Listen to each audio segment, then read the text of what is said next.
Tommy, How's it going, man? how you doing, man? Welcome back. Yeah, man. It's been an interesting weekend. Got a little sick, but we're doing good, man.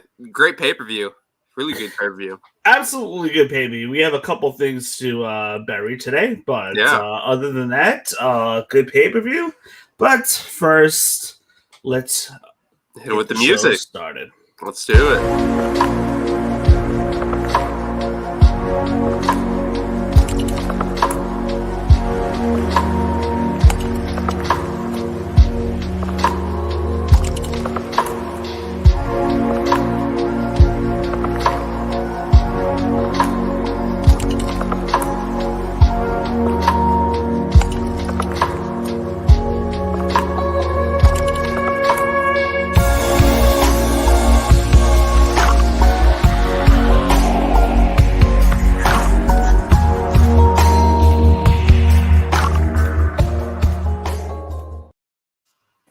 Good evening.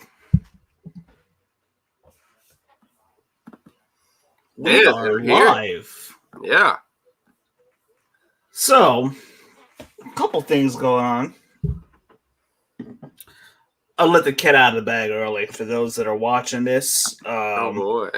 Yeah, I let the cat out of the bag early. But first, to those of you guys that are watching, the Aftermath is presented to you by the Deep Six Pro Wrestling Podcast. Be sure to subscribe. Help out our channel. Be sure to hit that subscribe button. We got preview shows coming at you every single month. We got the post shows coming at you every single month. After each pay-per-view. Last night was the exception because the pay-per-view went on to like almost 12 o'clock at night. Yeah. So those of you guys that are watching, be sure to hit that subscribe button. Yeah. Besides, I sent a feeler out. I told you yesterday this, Tommy, but we'll tell the people watching. I sent a feeler out to Double J, Jeff Jarrett. Yes, sir. Just commended him on his podcast. He got back to me, which is awesome and is a pretty good sign. My next step is to work on getting him on our show. As some of you guys know, we had Chris Van the Elite, which Tommy was also on. That was episode 63, which was phenomenal Awesome. episode. That was a great guest to have. And we had Justin Incredible going on almost like a year ago now. That was episode 25. So we have some good things coming. Make sure you subscribe to the YouTube channel. Make sure you share this out to your friends and family. So let's get the burial out of the way first. Let's do it, man. Let's get the burial out of the way. Because this is a positive it was a positive show. Let's get the burial out of the way. Yeah, let's do it.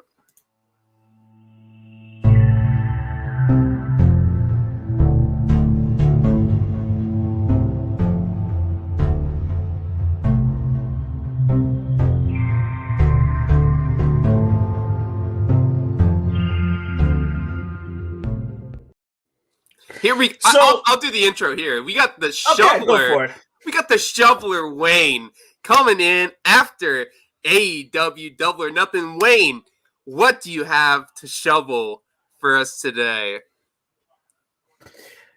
Yes, so we got to shovel the fact that AEW does not need to do a 4-hour show on a Sunday night going into Monday morning for nearly 4 hours, started at 8. If you want to do a 4-hour show, fine. Let's scale it back, 7 o'clock. But they didn't need to do a 4-hour show by any means. Here I am fighting my eyelids to stay awake, especially during the middle of the show where things kind of started calming down a little bit. Yeah. You had your TNT title match, which we'll talk about later. You had your TNT title match, which could have been on TNT. Did not need to be on the pay-per-view. Cody Rhodes versus Anthony Ogogo. You really did not need to have that match on the pay-per-view. You could have had that on TV as well. So that right there, you're now cutting your pay-per-view from 8 to 11 instead of 8 to 12, making it much more watchable at a late hour of the night. Especially on Memorial Day weekend where a lot of people have Monday off. and they want to be able to enjoy that, weekend. I really do agree. I know we talked about it earlier to this morning, but like it just seemed like this pay-per-view again just really went over. About halfway through, I actually missed half the ending of the pay-per-view. I watched it this morning, and that's part of the reason why we're doing this show today. But man, I got through half of the pay-per-view, and I was like, I'm ready to go to bed. Like I'm ready for this to be over. And it just I understand the meaning of it. 4-hour shows for basically a 4-month layoff. The next pay-per-view won't be until September with All Out, and you have a good amount of storytelling to build to that. But the average fan isn't going to want to sit and watch a 4-hour pay-per-view on a Sunday night, especially on a 3-day weekend. Like, you need to be able to balance that out and find a way to have that. I mean, even just cutting 30 minutes off the show, 3 hours and a half. I mean, not to mention the buy-in started at 7:30, so the total show was about just under 4.5 hours. Yeah, really technical. 4 hours and 27 minutes, 11:57, and one off the air. And I mean, and that's the thing is like with a WWE show, and this is strictly an AEW show. We're going to keep it that way. But with a WWE show, normally the pre-shows aren't too, imperative to the. I don't want to say the storyline, but you don't really need to watch them. Nothing big is going to happen. But when you have a title that on the line, like AEW did with the NWA title, I mean that's pretty big. And the match was good. Serena Deeb and her name is escaping me right so now. Serena Deeb versus Riho, defending against Riho. That's a big match. I mean, that's your first AEW Women's title holder. I mean, Serena Deeb's been a very important part of the AEW Women's roster. That's a big match to have on your pre-show. So it's almost like imperative viewing that you have to have. And that was a great match. And we'll talk about the AEW Women's title match a little later on in the show. But I have to say the storytelling may have won in the other match, but as far as the wrestling goes, I would say Deeb and Riho won far as they had the better women's match for sure. Oh, for sure. I was just bringing that up because of the fact of like most the first match we had to talk about anyway. So yeah, most pre-show matches, it's a pre-show. You can skip it. There's a reason they're giving it away on free TV. But that was one heck of a match. That's a great match to have on your pre-show. So when you add that all together, like you said, it does make for a long show. And the fact that they're all basically 4 months apart, the average fan is going to want to watch the whole thing. But when you're pushing 5 hours, I mean, there's a reason WWE is really strongly considering going to 2-night WrestleManias. Now, let me ask you. So let's move it along. What did you think about? How did you feel about the fans this weekend, man? That was so awesome. It makes me so excited for. I want to say it's July 7th is when AEW is hosting their first Dynamite, like back with fans. I think that's right, somewhere around then. But man, the fans.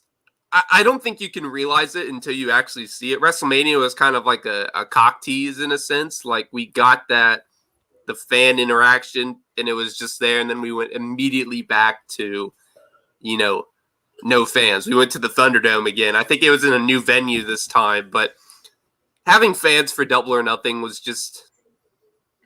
it was perfect. I mean, it really did. You could tell how over people were. I mean, we'll talk about it with the Battle Royale and with the AEW title match. Characters were so over that, a year ago wouldn't have been in the same position. It was just fun to listen to the crowd, too. The chants, seeing people excited, the wrestlers, because obviously, like, show off that they were being... It felt good to be back in front of fans. So, man, I'm so looking forward to when July rolls around in both WWE and AEW. Yeah, no, AEW has the fans back. That's happened. They're back. I think they're back for the whole month of June. Yeah, I mean, like WWE is going to be mid-July. The weekend of Money in the Bank.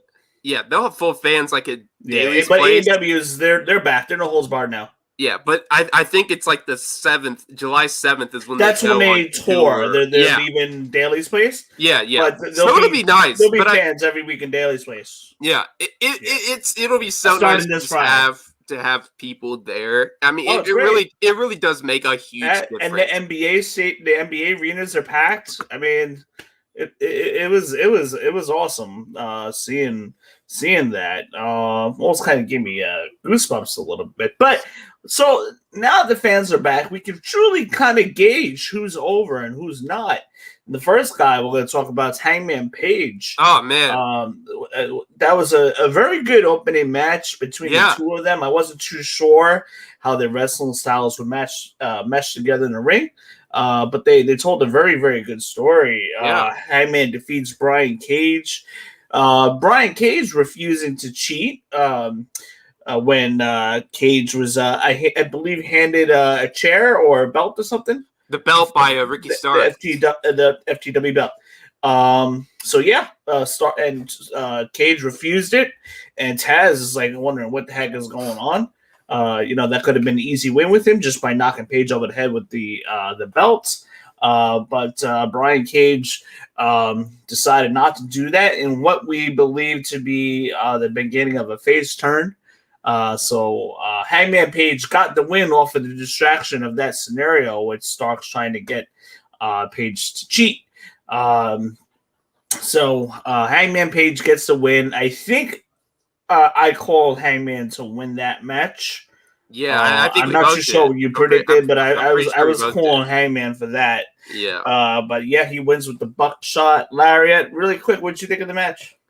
I enjoyed it, man. Yeah, like I said, I think we both picked Hangman Page. I think he was kind of the consensus choice. His ride to the AEW World Championship, the match against Kenny Omega, it's pretty obvious what's going to happen. It's good to see him get there. But yeah, this is a good match, man. I mean, talk about a guy who's going to be over. Brian Cage, when he does turn face, he is going to be a huge fan favorite. He's got the look. He's got the skill set. I love this entrance with the kind of like Terminator style ring gear that he had. No, this is a good match. I mean, really, really good choice to start off the show. I mean, get two guys in there that are going to give you probably 12, 15 minutes of really good action, and that's what they did. There's a lot of good false finishes. I like the fact that Brian Cage went for Hangman Page's buckshot lariat and missed, and yeah, man, it'll be interesting to see what happens with Team Taz. I really, really like Ricky Starks, and I think Hook is going to be a imperative part of that team. And now it seems like Brian Cage is finally getting away from that, and we'll see him. I think he can be a really good TNT title champion, down the line. Be interesting to see what they do with that title. But no, man, solid opener, really solid opener to get started with fans back. I mean, you can't really have a better choice than this one. I am so glad we're doing this show right now at 9:00 because we got Mason T-Bar on my TV going against the Lucha House Party. Oh, I'm not watching, man. Kidding me? No way. I burn myself with that one. No way. If I was watching right now, I'd be no. It's live right now. I'm not even DVRing. It's DVRing as it goes along. So. But anyway, I don't even DVR. When I go back and watch, I'll be fast forwarding. I got a DVR, just catch the important stuff, obviously. But tag team title match: Moxley and Kingston challenging the Young Bucks for their AEW tag team titles. We see it was pretty cool. Moxley and Kingston opening up the match by attacking the Young Bucks in the middle of their Young Bucks confetti explosion as part of their ring entrance, and I thought that was a pretty cool visual. The Bucks win with 4 BTE triggers. So somebody brought this up on their post show. The Living the Gimmick podcast did their post show last night, and the rules are not consistent with from match to match as far as the tag titles. Like you had both the Young Bucks in there pummeling Jon Moxley for like almost 5 minutes. Yeah. 4 straight BTE triggers. You see Eddie Kingston on the ropes the whole time, holding out his hand. The referee is not doing anything. Like there's no consistency to the booking with the referees of the rules of the tag team title match or the tag team matches in general. Yeah. Why isn't the ref stopping this? It makes no sense. Yeah, and I mean, even the Bucks played into it. I don't know if you've caught them, changing their Twitter header, for the past couple months, just going with whatever's going on in the wrestling world. And they said something like, "Oh, we'll tag in when we want to." Yeah, referee Rick Knox really didn't do a good job of doing that, but I think that kind of plays into the heel tactics, I'd say so, of the Young Bucks. We kind of know them as the heel team. But this was a really good match, man. I really dug this one. Talk about over. I mean, the fans with Judas and Chris Jericho's theme song is about as over as you can be. But Wild Thing, when Moxley's music hit and they played that, I mean, the crowd went nuts. It was fantastic to hear. That was cool. I don't think I want that as a consistent theme song. No, Moxley, yeah. Because now this is like the third time they're doing it in a week and a half. Maybe they were kind of just waiting to, get it out of the way from last night and then move forward. I don't know. I mean, Tony Khan probably paid good money for that royalty fee to have that. But I mean, I dig it. I don't have a problem with it. I liked this old theme before, but yeah, I don't want that Wild Thing theme song to stick around too much longer. Yeah.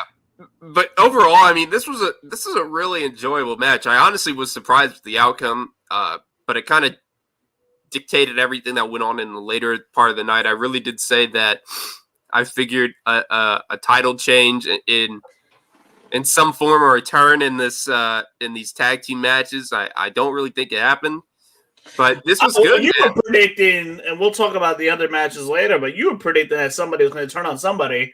Yeah, and that never happened. I just didn't feel like it didn't happen. That's all good. I did predict the final match right though, so that I'll give you credit for myself on that one. For the most part, I think this was the easily predictable. Yeah. For the most part, it was an easily predictable pay-per-view. I only. I'm looking at the card. I knew only one title was changing, and we'll get to that momentarily. But Jungle Boy gets the win by throwing out Christian, winning the casino battle royale last night, or Double or Nothing. And let me tell you, it was a fun match. This was another predictable one because we thought that it was going to be either somebody that was a special entrance. We thought it was going to be a big entrance. Not to mention, Tommy, we didn't even think the other day that the possibility it could have been Samoa Joe or Andrade or Daniel Bryan. We forgot about those guys as possibilities. I think somebody mentioned Daniel Bryan, and we talked about Daniel Bryan. We brought his name up, but we forgot to mention that there was a possibility of Samoa Joe or Andrade. Yeah. That would have been a good spot to bring him in. But, I mean, it looked to me that Christian was probably going to win out of the names that we knew were going to be in there. But, the surprise win is Jungle Boy, and he'll get his title match against the person we'll talk about later on in the 2 weeks. And then we had Anthony Ogogo versus Cody Rhodes. In my opinion, this could have been a TV match. How did you feel about this match? Ogogo showed a little bit more last night on the pay-per-view of what he can do than the past couple weeks on TV. And I thought he did pretty good. I noticed AEW commentators kept on telling the story that he's, the inexperience is getting the best of him in this match. And, Cody's leg was underneath the rope, so the referee wouldn't count it. What do you think of this match? I thought Ogogo had a pretty decent showing. Again, this could have been on TV, not on pay-per-view. Yeah. Thus, it would have saved everybody time. But what did you think? Yeah, I'll do a quick grading of the Battle Royal. I love Jungle Boy being in the winner. It kind of sucks that he's going to get his title match so quickly. I mean, talk about over. I mean, the fans were singing this song throughout the entire show. I love that. I love the post-match moment with him and Christian Cage. Lio Rush debuting, I thought was pretty nice. it'll be interesting to see if he's a part of the AEW roster, stick with New Japan. But yeah, this Anthony Ogogo match, Cody Rhodes, this was the kind of match you could do on the pre-show. I mean, it wasn't bad. And for the storytelling, I would not even had on a pre-show. The pay-per-view is so long as it is. Oh yeah, but this match out and put it on TV. If you had to, I mean, switching this and the Serena Deeb match to where you at least had 2 women's matches on the main card, I would have been okay with that. I mean, it was pretty clearly obvious who was winning this match, which sucks because I thought it was gonna be like a go-go. You really thought Ogogo was winning? I'm pretty sure I picked Ogogo to win this reluctantly. No way a dude nicknamed the American Dream was losing on Memorial Day weekend. I know. I didn't take that into consideration. No way. Memorial Day weekend and American Dream and stuff. I didn't take those little things into consideration. Yeah, but I mean, it was fine. I mean, the storytelling, I'm pretty sure we bashed on it, in this last show, the show before this. It was pretty shit. Not that the storytelling was bad. It just didn't have enough time.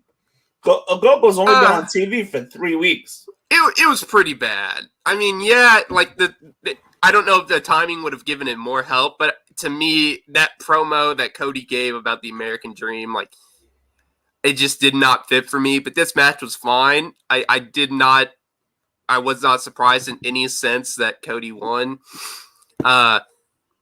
He shouldn't have won. I mean, I'll make it about as clear as I can. He should not have won. He's kind of turning into the Triple H Jeff Jarrett of AEW, and it shouldn't be that way. To where he's got to beat every mid-carder. He's got to keep his run atop the. Anybody who's coming up fast, he's got to slow that down, and that's not a knock to Cody because he obviously gives great matches, but I mean, what's really the harm of Anthony Ogogo winning? He's not going to lose his spot immediately just by losing to him, and Ogogo is he can be a good piece. I'm interested in the fact that he's blind in one eye. He's had bad ribs for his whole life. He kind of fits that baby face in a way style profile. And the fact that he's heel here because they wanted to do a USA versus foreigner kind of story, I don't know. It rubbed me the wrong way.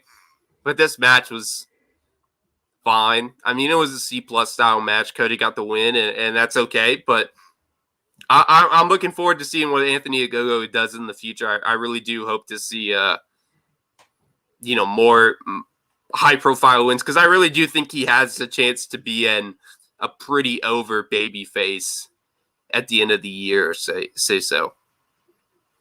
Miro versus Archer for the TNT title. Miro puts Archer to sleep, and this is another match. The crowd was over with Miro. They loved them some Miro last night. But again, this could have been another match that could have been on TNT, not on the pay-per-view. That's, taking a 4-hour pay-per-view down to 3 hours with the 2 matches that we just talked about. Yeah. But there was one big spot where Miro takes the Jake the Snake's bag and throws it towards the entrance with the snake in it. And that was a pretty cool visual, although we know it's a fake snake in there. But that was a pretty cool visual. Else. The crowd popped for that. Yeah. So, man, let me tell you something. Miro has the capability of becoming a mega babyface. He's got the it factor. He's a fun dude. When you see, he's done a lot of stuff with New Day, Up, Down, Down. He's a video game guy. Yeah. He's one that's into a lot of entertainment. He seems like a fun dude in real life. And I think the fans are recognizing that when he threw the snake last night. I marked out. The fans were marking out like you wouldn't believe on that. They were just stunned. Yeah. Like, you don't do that to Jake the Snake. So that was ultimate disrespect right there. And so that was the big moment of that match. We knew Miro was not losing the title last night. So I mean, they did it because well, Archer though. has a huge potential of becoming Yeah. a mid card champion, a TNT champion for Yeah. sure. So And I kind of hated seeing him in that spot. So I think the choke out, like him passing out and not really submitting, I think that was a good, like, hey, we think you're good and we think you're going to be a good champion in the future. We're not going to fully give you the loss. We're going to make you look good even taking a loss. And so he doesn't submit. But yeah, one of the things that I was thinking about this entire time, like during this match, was this really does remind me of like Attitude Era at its height. I mean, they were talking about during the match, like how Jake the Snake got attacked by Miro during a press conference the day before.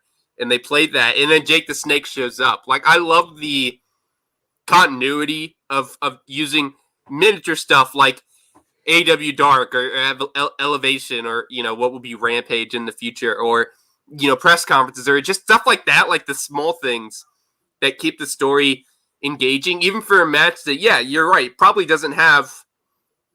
Everybody knew who was winning. It's not like Miro was going to be a transitional champion. But having that on the pay-per-view and having some sort of story to it just makes it that much more enjoyable. So for a match that probably wouldn't have topped like a B minus, I mean, the storytelling and being able to just have two big hosses beat the shit out of each other for 10 minutes, it raises it to like a B plus for me. So yeah, I really enjoyed this match. moving on, we had this is one of the most anticipated matches, in my opinion, of the night. This was the match that I predicted that was going to be the only title change of the night, and I give myself a pat on the back. I was right.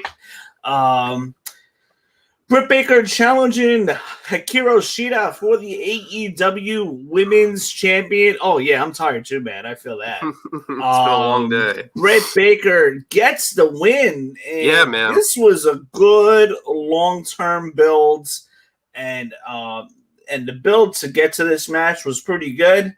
Shida had a great title run, holding that belt for 370 days and change. But Britt Baker was ready. Britt Baker was ready.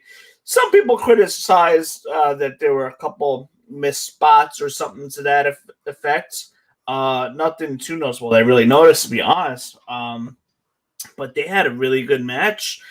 Great storytelling. And I'm happy for Britt. Tony Schiavone was marking out. Yeah, man. That was cool. The ring announcers, the commentators were talking about how he's smitten.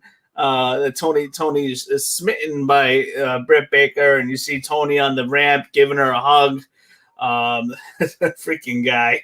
But that just made it more cool, though. I mean, that kind of shows Tony. I have to go back and watch listen to his reaction. I thought it was pretty funny. He was just marking out. Oh yeah, I think he's definitely a Britt Baker fanboy. For sure. I think breaking the kayfabe wall every once in a while, commentators and wrestlers can obviously be friends and have relationships. I think that's cool. I dug it. I had no problem with him doing that. Like, he obviously is a big fan of hers. And again, I've said this probably 3 times. We'll make it the 4th. Talk about being over. I mean, Britt Baker was... That was about a 50-50 crowd. Britt Baker as a heel was over. She was over, man. And Shida was over too, and it's good to see her. But man, I really enjoyed this match. People talked about the botches and stuff. Hey man, Becky Lynch had a lot of botches in her triple threat at WrestleMania. So, you live and you don't. I had no problem with this match. Let me another thing too is they kind of like were teasing was Shida in the midst of turning heel, her character was changing slightly a little bit. They could have perfectly done a double turn here, and it would have been fine because Britt Baker was so over. She'd have looked like she was turning heel. She was getting very more aggressive, and the commentators were pointing that out too. So that may be something to keep an eye on going forward to see if she does some kind of a heel turn. Hey man, I'd be okay eventually with that if they did a rematch at All Out. Have the roles reversed almost. Have her be Shida be the heel and Britt Baker be the face. By the Be a good way, story. I am entertaining the idea Oh, I'll be of there. I'll going be at to All Out. I'll be there. Did Chicago Yeah, I already next to me? I put in my request. I put in my time request off. There you go, man. I'm gonna be there. There's no way I can miss it being, probably 4 hours away. There's no way. Oh, you have to be there. I have You to. I've have never to been be to an there. AEW show, so Yeah, I'll be there. I'm looking at tickets. We'll have to. Did they go on sale yet? No, not yet. But once they do, All right. I'll be looking, man. Okay, we'll discuss more about this. For sure. But Ethan Page, so yeah, great women's title match. Yeah, Everything I expected really it to good be. match. We knew Britt Baker. We had an idea Britt Baker was winning, and the false finishes was great. Not much going on with this match. Now I'm not. I can't. I gotta write this stuff down when I do prediction shows. I honestly forgot who I was predicting to win this match. Yeah, we have to have a little score counter or something. Yeah, Ethan Page and Sky. I think I had Sting and Darby winning, but I'm not too sure. But or I don't even know anymore. I honestly remember you picking the other. I think you picked Page and Sky. Yeah, I think because I think I made a big deal about it. The fact that you were picking against Sting. Yeah, I mean, it was a good match though. That was Sting's first match back. He looked pretty good. He didn't take a whole lot of bumps, but he looks pretty good out there. Yeah. Sting and Darby get the win. Ethan Page and Sky, Scorpio Sky, take the loss here. Sting gets the pinfall. Scorpio Sky. There was some pretty cool visuals too when you see Sting getting behind Scorpio. And that was good. Sting I like just that pops out of nowhere. Yeah. So that was pretty cool too. Decent match. I would give it a C+. Yeah, I mean, the fans were loving it. Oh, they for sure. It was more about seeing Sting back in a ring since 2014 for the first time, and he did what he needed to do. He took a few bumps. He got in, got the hot tag. Did his Stinger Splash, Scorpion Deathlock. Excuse me. He did the special stuff, and I had no problems with it. I enjoyed it. It is tough to see, Ethan Page and Scorpio Sky being big guys and kind of having to take that loss. I think that there was, I don't know, maybe a different team that could have taken that loss that, isn't on the up and up as I think both Ethan Page and Scorpio Sky could be as single stars.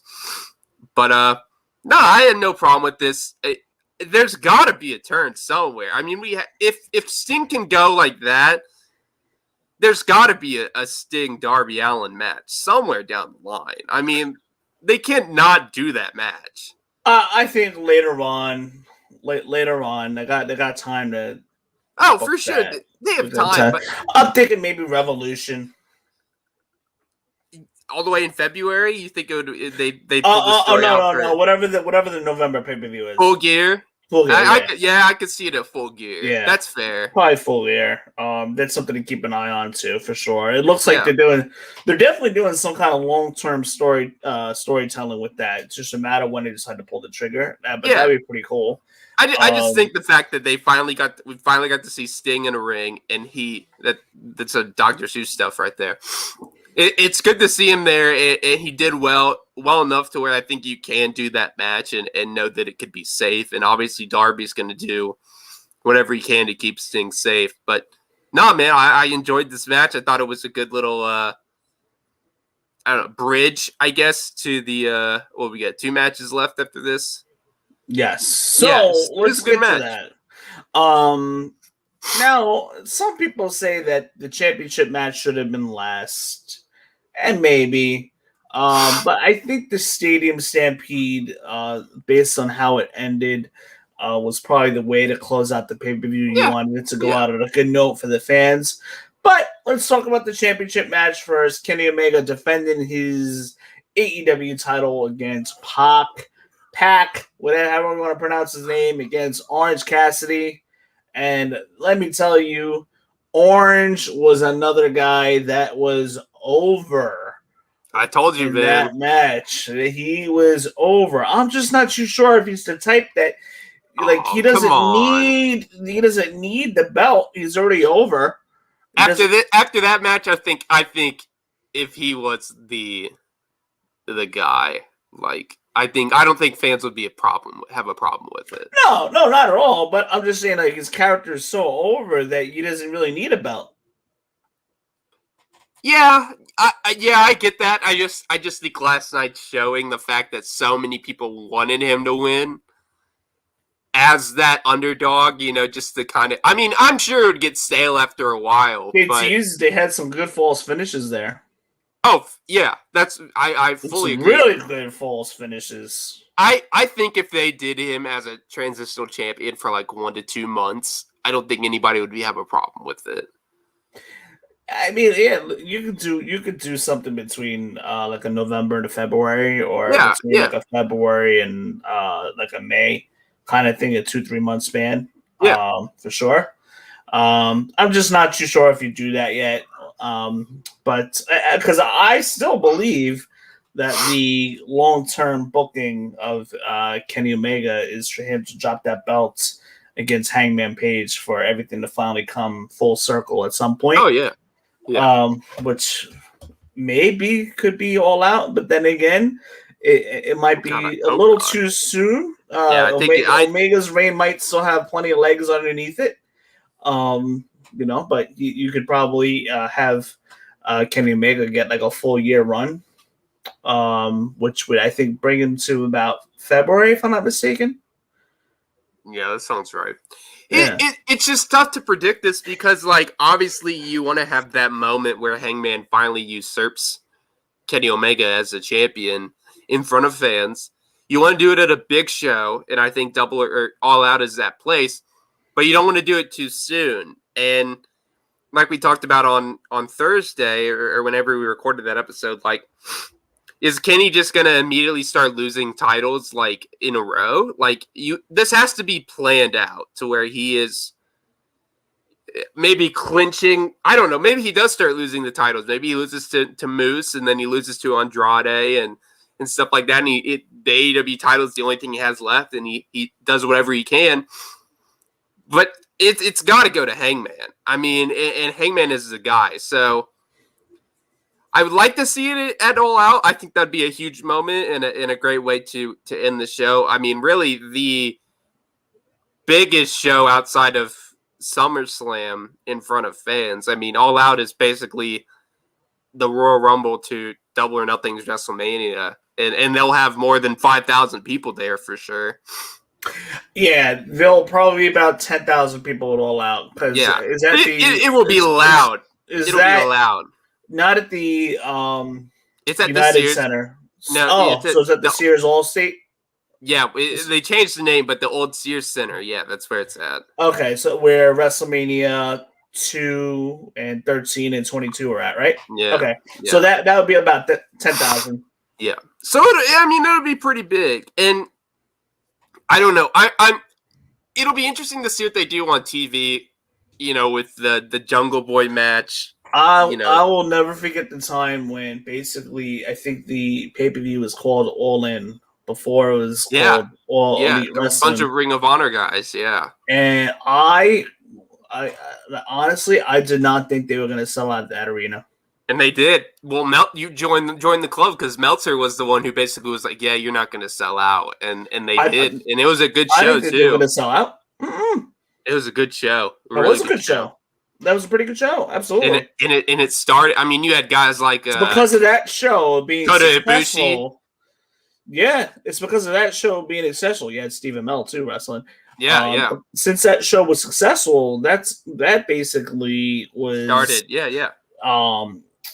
Like Kenny Omega and Young Bucks. It was Cody. That's what propelled them to let's do this. Let's get this All Elite brand on going. So if that All In show was not successful 3 years ago, they probably wouldn't be in the All Elite Wrestling. But anyway, Kenny Omega defeats Pac and Orange Cassidy. You see Kenny Omega Don Callis got some big time heat He there. did, yeah. He got that huge, massive amounts of heat. But you see Don Callis passing Kenny Omega each title bout that he owns, that he won, and nailing Pac one at a time with each belt. So I thought that was pretty interesting there. But Kenny Omega gets the win. He retains the championship like we thought. Again, I don't see this title change until at least All Out.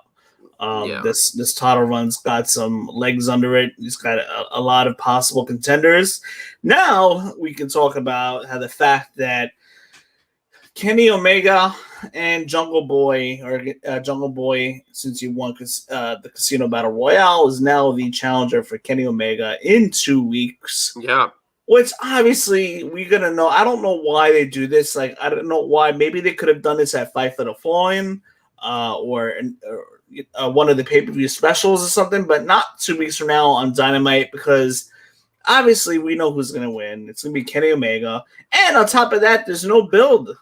There's no build to this match. So, and your build's coming on the only time they have to build it's coming on a Friday night at 10 o'clock, where because obviously, the AEW's being pushed off TNT Wednesday again for another week because of the NBA playoffs. Like, a lot of people aren't going to be watching this episode of Dynamite. Like, and for a match that a lot of people have been, if I'm not mistaken, this past episode of Dynamite did 1.7 million. 1.7. Yeah, but that's the build up. That's more than Raw and SmackDown, just about. That's the build up to definitely more than Raw, to a Double or Nothing on a 3-day weekend. I think that's a kind of an outlier. Obviously, I could be wrong, but on a Friday night right after SmackDown, for a pay-per-view, they don't have a pay-per-view coming up in 2 weeks because they got to wait till September. This match, I feel like a lot of people have been clamoring for Jungle Boy to get that push, and so I could see the number being around there. I could see a lot of people wanting to watch it, but like, there's not going to be no storyline to this. He's not gonna win, which sucks. Jungle Boy should win. You know what? We should do another burial. Hold on. There you go. Do another burial.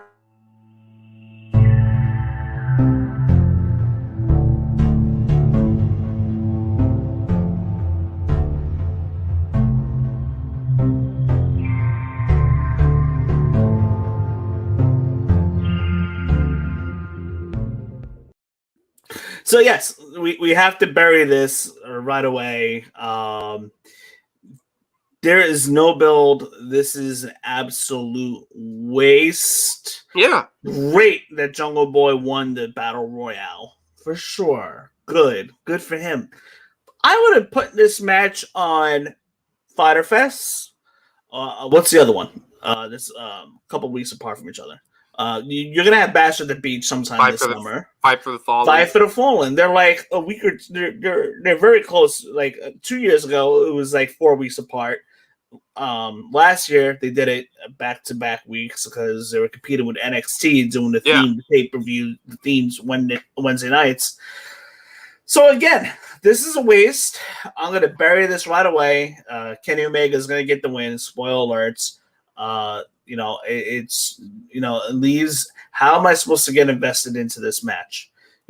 Maybe announce this for the next special, like Fight for the Fallen, Fyter Fest, and then give it some time to build, and at least make it compelling and make it must see. But 2 weeks from now, there's not going to be much of a story behind this, and it is what it is. I don't know why AEW books like this, to be honest with you. But anyhow, but point being is Kenny Omega is probably going to hold this belt on until at least August. Yeah, I'll make it really quick here, because I think both of us kind of predicted that it would be Christian or the Joker, whoever the Joker was. Obviously, we found out it's Lio Rush. Again, that was a waste of a spot too. If it was the Joker who would earn this spot, let's say the Joker wins and Lio Rush ended up winning that spot. This is the kind of match that you can do. A Lio Rush versus Kenny Omega. Give me a 20-minute classic on Dynamite. Jungle Boy, who's been probably the most over character I think consistently that's not named Orange Cassidy or John Moxley since they've been on AEW. Wasting that match on a normal episode of Dynamite, it just doesn't sit well with me. Like, this is the kind of match where Jungle Boy should win the title in his and it's first not even AEW the fact that match. they're wasting it on. It's not even the fact that they're wasting it on Dynamite. I could care less if it's on Dynamite or pay-per-view. It's just that they're announcing it for 2 weeks from now, and there's barely not going to be any build to it. So how am I supposed to be invested into that match? Or even, it's or even believe that Jungle Boy has a chance, which he should, because it's Jungle Boy. Like, he's so good, and he should be a champion in the future. I would love to see. Now, this is how you got to book it now. So you got to make this a little compelling here. Okay. Back in 2000, 2001, Chris Jericho beat Triple H on Raw. Yeah. And I know what you're talking about. Triple H, if I'm not mistaken, put the referee into submission or forced the referee to reverse the decision. Yeah. Because Triple H felt it was unfair or whatever. I got to go back. Earl Hebner. Yeah, so I got to go back and watch that. But Chris Jericho won the title on Monday Night Raw. So I think you should have Jungle Boy win the title on AEW Dynamite just to kind of, give me something excited to be about. Give the fans, and then somehow do the reverse of the decision and get more heat on Kenny Omega. And it would be a nice little surprise for a few moments too as well. Yeah, no, for sure. I like that. I like that a lot. I think that's how you got to book this at this point. But again, there's no builds, so that'd be pretty cool if they booked it like that. Make Jungle Boy the champion for a few minutes, and then Kenny Omega gets the ref to reverse the decision. I think that'd be pretty cool. We'll make it a little exciting.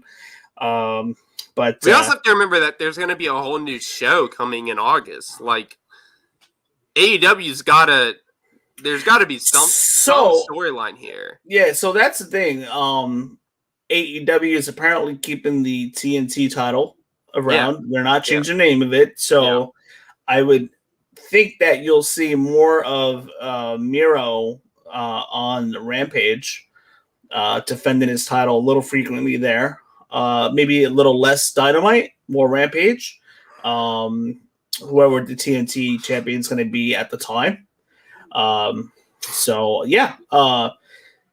hours of Dynamite on TBS come February of next year. An hour of Rampage on Friday nights, I believe, after SmackDown. Yeah. So I'm kind of glad that they're doing it like that too. What's that? I think it's like August 13th or something. They might have moved it up, but something around then. So let me tell you, the internet was going wild today with the memes, and you might know what I'm talking about. First of all, before we get to that, Mark Henry is going to be on the announced team on AEW's new show in August on TNT. Yeah. So Mark Henry is going to be a part of that. So that was a pretty big surprise. We didn't really see that coming. And you know what? Not for nothing, we're probably going to see Mark Henry in a couple matches too. I wouldn't doubt it for a second. I hope so. Yeah, I think we'll see him out there a little bit. But anyhow, I find it kind of interesting, and the internet world was going wild the past couple days. Actually, today, since last night, Randy Orton.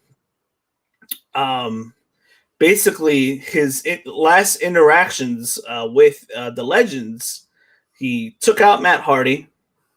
He insulted Mark Henry, Big Show, and who was the other one? Christian. It basically insulted them all on the last WWE Raw Legends show, which I think was early this year, if I'm not mistaken. Yeah, the Legends show I think was early this year, around February. It was in the winter time. Mm-hmm. Matt Hardy was that program was last year. But anyhow, and then I find it funny how a friend of mine pointed it out yesterday that those four guys all in AEW. Are now on AEW, and now I guess the fans are making connections that Randy Orton insulted them all and was like the last one that interacted with each one of them before them going to AEW. So this crazy memes how Randy Orton should be promoter of AEW. I love it. I love AEW it. Booker. I've seen like crazy things with that. And maybe Ric Flair would probably be the next to show up in AEW. I'm surprised he hasn't been there yet. No. He's a WWE lifer. I mean, you never know. He's not under contract, so that's true. But no, I did see those memes. I thought it was quite funny how it's just so weird. Like I know a lot of people are like, "Oh, AEW is just stealing WWE's past stars." Who cares? Like I don't.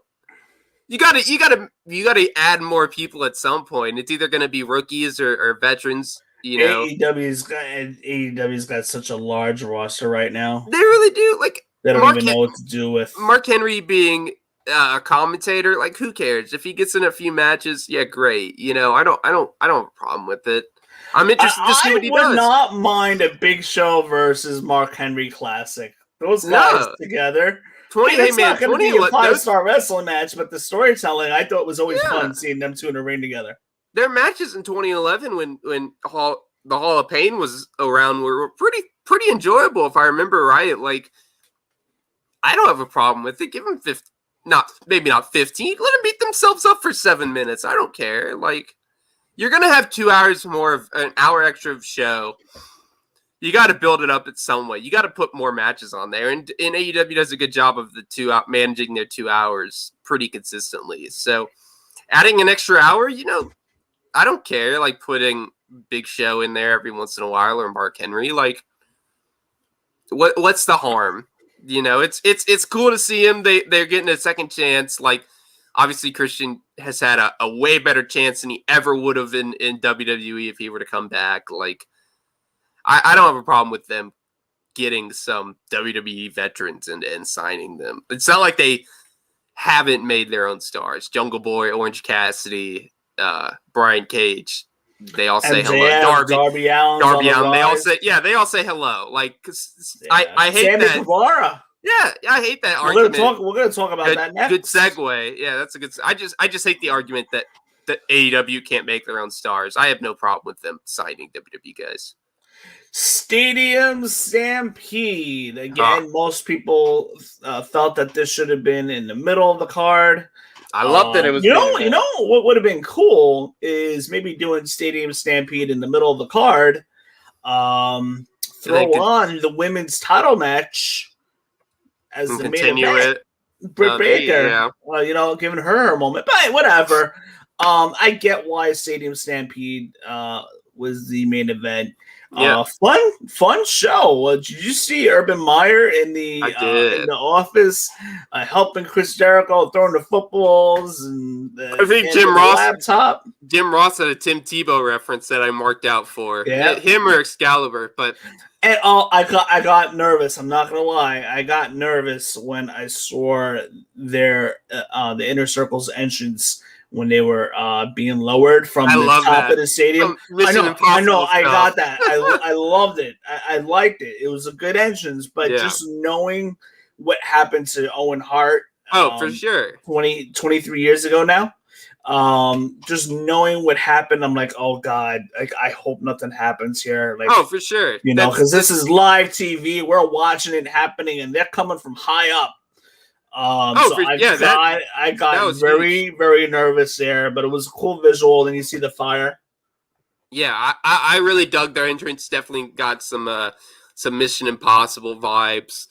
I enjoyed this match. If you've heard me talk, about the past Stadium Stampede. It's one of my favorite matches of all time, just because of how ridiculous it was.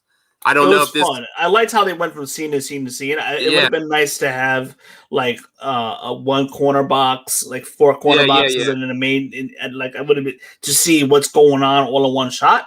But and then how about LAX fighting FTR? They took a drink together and then they went back to fighting, and then you see Conan. We saw Conan. That was really cool. Like that was a good callback to last year with Hangman and Kenny Omega taking a drink. But maybe last year's was just because I love seeing the Elite in that match versus the Inner Circle. But no, man, this match was fun. It was a really enjoyable. I don't think it lived up to last year's, but still was one of the better matches on this card. I had no problem with it being the main event. A lot of cool spots. I did call the Inner Circle getting the win. I'm surprised. Yep. Honestly, kind of surprised that they did win because I really, it was more like I'll pick against you type thing. Like they'll win by bullshit or some way, but they actually won, and it'll be interesting to see. I do expect a rubber match at some point between these, whether it's these teams or just Jericho and MJF. I expect something, but I love the little callbacks throughout the match. I love the Urban Meyer, Chris Jericho going, have a good season. All that's just the little things. Shad Khan in a stand-up little like poster version of himself. I thought that was funny, being Tony Khan's dad. Like this match was fine. I not like too great, not like as revolutionary as last year's Stadium Stampede was, but I enjoyed this one. I thought I was entertained. MJF was a bloody mess. Oh, for sure. Yeah. And Sammy Guevara got the biggest shine out of all this. Yeah, which is good because he deserves it. I know he's had a tough year. He's had a tough year or so. Yeah, I mean we all have, but no, it was good to see him get that shine. I'm looking forward to seeing him. He's a fantastic performer, and it'll be good to see what he can do. I think he's got TNT title. Maybe if they actually finally decide to make the FTW title another title, maybe they'll do that with Rampage. He could win the FTW title. I think he's better than the FTW title. I do too. But I'm just unsanctioned fake title. No, it is a fake title, but I'm just saying, like, they need to have another secondary title for another hour. It could. I'm not too sure if they will. I think I think TNT title is going to be that focus of that show, and occasionally on Dynamite. But TBS title. Yeah, they should just call it the television title or the TV title. Yeah, Jim Ross slipped calling it the television title last night, if I remember correctly. But yeah, so I Sammy Guevara shined, and it was a great way for them to go off the air, and then with the fire in the background, and they're holding each other's arms up and hugging in the ring. So I mean, I get why they picked Stadium Stampede to end it. Yeah. So overall, very good show. I mean, like I said, they could have. And I said at the beginning of the show, they could have taken Miro and Archer out, put that on TV.